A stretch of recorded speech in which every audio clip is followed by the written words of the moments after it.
Hello friends, मैं अंशुल यादव। मैं आज जो स्टोरी आपको सुनाने वाला हूँ वो दो दोस्तों की स्टोरी है। एक का नाम है ऋतिक, दूसरे का नाम है रितेश। ये दोनों यूपी से इंदौर में सिर्फ और सिर्फ पढ़ाई करने के लिए आते हैं। बट जो रितेश होता है वो घर से फाइनेंशियली स्ट्रॉन्ग नहीं होता, तो उसको पार्ट टाइम एक जगह पे जॉब करना पड़ती है और वो जॉब करता है एक इलेक्ट्रिक बाइक के शोरूम में। तो इनका डेली रूटीन था, रितेश जॉब पे से आता था 9 से 2 की जॉब करके, और ये दोनों खाना खा के पढ़ने बैठ जाते थे और ये दोनों पढ़ते थे रात के 11 बजे तक। एक दिन रितेश अपने शोरूम में काम कर रहा होता है और वहाँ का जो मैनेजर होता है वो रितेश को बोलता है कि जो बाइक का तू आज काम कर रहा है इसको रेलवे स्टेशन पे जाके रात में पार्क कराना, और ओनर का ये नंबर उससे तू अटैच में रहना, उसको बोल देना कि कहाँ पर पार्क करिए, कौन सा नंबर है।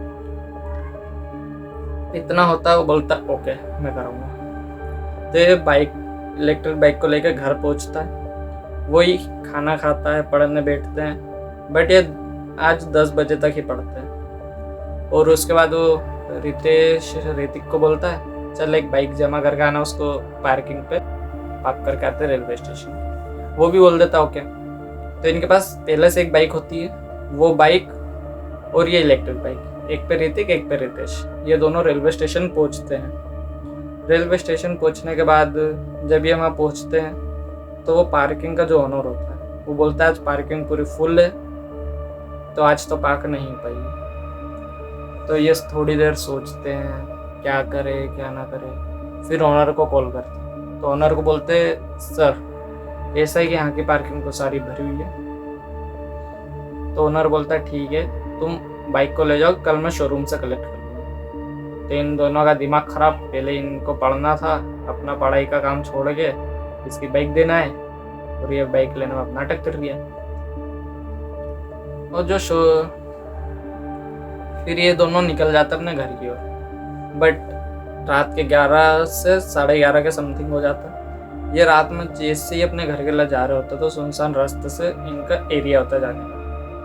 वो जाते हैं, बीच में एक शमशान घाट होता है। ये शमशान घाट से निकलने ही होते थोड़ी दूर पहुंचते ही हैं कि इनको एक अर्थी रात में जाते हुए दिखती है। दोनों का दिमाग खराब, दोनों एक दूसरे की शक्ल देख रहे हैं। गाड़ी की स्पीड बढ़ाई, घर पहुंचे। रात में दोनों को ही नींद नहीं आई। दोनों के दिमाग में बस वही ख्याल चल रहे हैं, ये क्या देख लिया क्या देख लिया।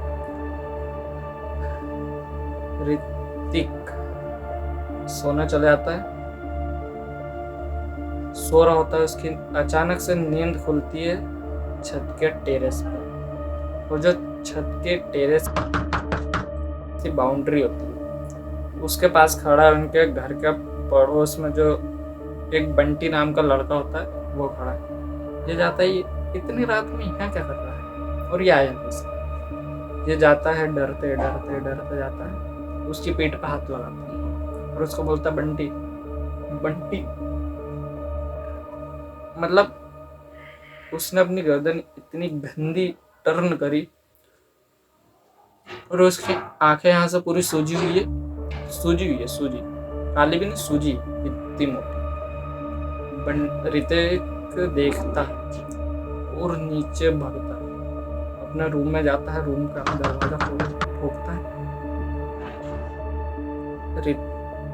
जैसे ही वो 3-4 बार ठोकता है उसकी नींद खुलती है। नींद खुलते हुए देखता है कि वो अपने बिस्तर पे ही है। साइड में पानी का गिलास होता है, पानी का गिलास उठाता है, पीने ही जाने वाला रहता, खट्टे से फेंक देता पानी का गिलास। वो बताता है कि उसके दोस्त तो उठता है उस गिलास की आवाज से। उसका दोस्त पूछता क्या हुआ।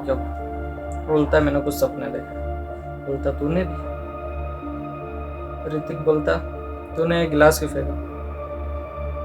रितेश बोलता तूने एक गिलास क्यों फेंका। ऋतिक बोलता उसमें खून था। क्या खून। बोलता गौर से देख पानी है। तो ऋतिक का दिमाग हिल जाता है और रितेश ने जो बोला था कि तूने भी सपना देखा। ऋतिक पूछता तूने भी। रितेश बोलता हाँ। जो ऋतिक का सपना था वो पूरा का पूरा रितेश को भी सपना आया, बट ये वो उठा नहीं था। दोनों हक्के बक्के एक दूसरे को समझाते हैं कि सो जाओ कुछ नहीं है, बस एक सपना था। अगले दिन ऋतिक की रूम से लाश मिलती है। किस पोजीशन में? उसके चेहरे पे यहाँ से यहाँ तक पूरे ऐसे धसे हुए किसी लेडी के निशान पूरे धसे हुए, और उसके जो हाथ है वैसे यहाँ से टूटा हुआ और यहाँ पर है ये वाला हाथ भी, और पैर ऐसे मोड़े हुए पूरी पीठ पे। और वो रितेश के साइड में। रितेश सुबह उठता है, वॉशरूम जाता है, ऋतिक की साइड नहीं देखता, सीधे वॉशरूम जाता है। वॉशरूम से आने के बाद वो ऋतिक को इस हालत में देखता है। उसका मानसिक संतुलन पूरा का पूरा खराब हो जाता है। मतलब आज मेंटल हेल्थ हॉस्पिटल में। और उनने वो क्यों बताया कि वो लेडी थी।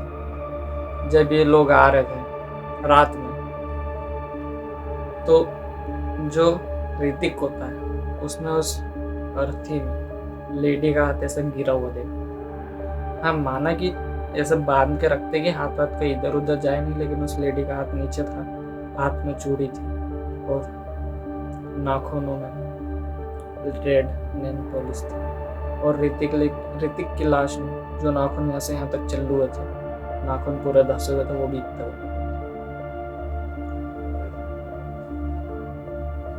ये केस पुलिस को भी समझ में नहीं आया कि ये हुआ कैसे। रितेश ने इसको एक दुर्घटना मान के, रितेश को छोड़ो, उसके पेरेंट्स का क्या हुआ, जिन्होंने अपने बेटे को इंदौर सिर्फ इसलिए भेजा था कि वो वहां जाकर कुछ पढ़ सके, कुछ बन सके। यही होती भैया बैचलरों की लाइफ, जो घर से एकदम दूर होते हैं। कहाँ पर क्या हो जाएगा पता नहीं। आई होप आपको ये वीडियो अच्छी लगी हो, तो इसको लाइक करना, शेयर करना, सब्सक्राइब करना और अपने दोस्तों को शेयर करना। मिलते हैं नई वीडियो में।